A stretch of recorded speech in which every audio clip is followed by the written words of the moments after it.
በሙስሊሙ ማህበረሰብ ዘንድ ትልቅ ቦታ በሚሰጠው በረመዳን ጾም ወቅት የሚካሄደው የጎዳና ላይ የጋራ ኢፍጣር በአዲስ አበባና በተለያዩ የኢትዮጵያ ክፍሎች በታላቅ ድምቀት ተከናውኗል።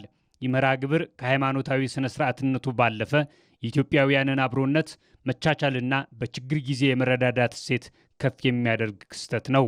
በአዲስ አበባ በተካሄደው በዚህ ታላቅ የጋራ ኢፍጣር ላይ የኢትዮጵያ እስልምና ጉዳዮች ጠቅላይ ምክር ቤት ፕሬዝዳንት ሼህ ሀጂ ኢብራሂም ቱፋን ጨምሮ ከፍተኛ የመንግስት የሥራ ኃላፊዎች፣ ዑለማዎችና የአዲስ አበባ ከተማ ሙስሊም ማህበረሰብ ታድመዋል።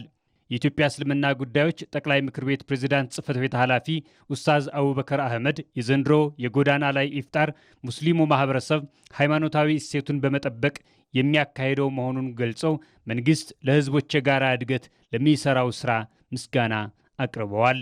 በዚህ መልኩ ይህን ያማረ የኢፍጣር ፕሮግራም ስናዘጋጅ ዛሬም እቺ ሀገር ኢትዮጵያ የሁሉም ኢትዮጵያኖች ሀገር፣ በእኩልነት በመተሳሰብ በመከባበር የምንኖርባት ሀገር፣ ዛሬም በዚህ በለውጥ ከመጣ በኋላ እንደ ሀገር በክቡር ጠቅላይ ሚኒስትር ዶክተር አብይ አህመድ የሚመራው ካቢኔና የከተማ መስተዳድሩ ዛሬም ድረስ እንደ ሙስሊሙ ማህበረሰብ ሊያገኝ የሚገባውን የዜግነት ድርሻውን ክብሩን በሁለንተናዊ መልኩ ያደረጉት ላሉት ለሚሰጡት ምላሽ ለሚያደርጉት አበርክቶ ሁሉ ዛሬም እንደተለመደው በህዝባችን ስም የምናመሰግን ሲሆን እቺ ሀገር ሁላችንም ስንታስተፍባት ነው ልታድግ የተሻለ ደረጃ ልትሄድ የምትችለው። የጠቅላይ ምክር ቤቱ ፕሬዝዳንት ሼህ ሀጂ ኢብራሂም ቱፋ ባስተላለፉት መልእክት ረመዳን የመረዳዳትና የሰላም ወር መሆኑን በመግለጽ ይህ የጎዳና ላይ ኢፍጣር በሙስሊሙ ማህበረሰብ መካከል ያለውን አንድነት እንደሚያጠናክርም ተናግረዋል።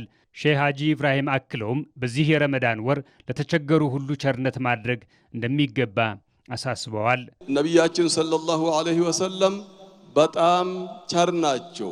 እጅግ ቸር የሚሆኑ የበለጠ በዚህ ረመዳን እንደሆኑ ነቢያችን ሰለላሁ ዐለይሂ ወሰለም ስለነገሩን ሁላችንም አብረን እንድንበላና እንድንጠጣ በተለይ በዚህ በረመዳን ውስጥ እንዳይራቡ፣ እንዳይራቆቱ፣ እንዳይቸገሩ አብረን እንድንበላ አደራ እያልኩኝ በዚህ ፍጥር የሚባለው የምናወጣቸው ዘካተል ፍጥር ደሃዎቹ ጋር ቶሎ ብሎ ከዒድ በፊት ደርሶ ከዒድ በፊት ማለት በረመዳን ውስጥ ሳይሆን ረመዳን ሊወጣ 2 ቀን 1 ቀን ሲቀረው ምስኪኖቹ ጋር ደርሶ ከራሳቸውም ኢፍጣር እንዲያወጡና እኛ ተደስተን ዒዱን እንደምንውል ሁሉ እነሱም በደስታ ዒዳችን ከኛ ጋራ እንዲውሉ በየአላችሁበት በኢትዮጵያ ደረጃ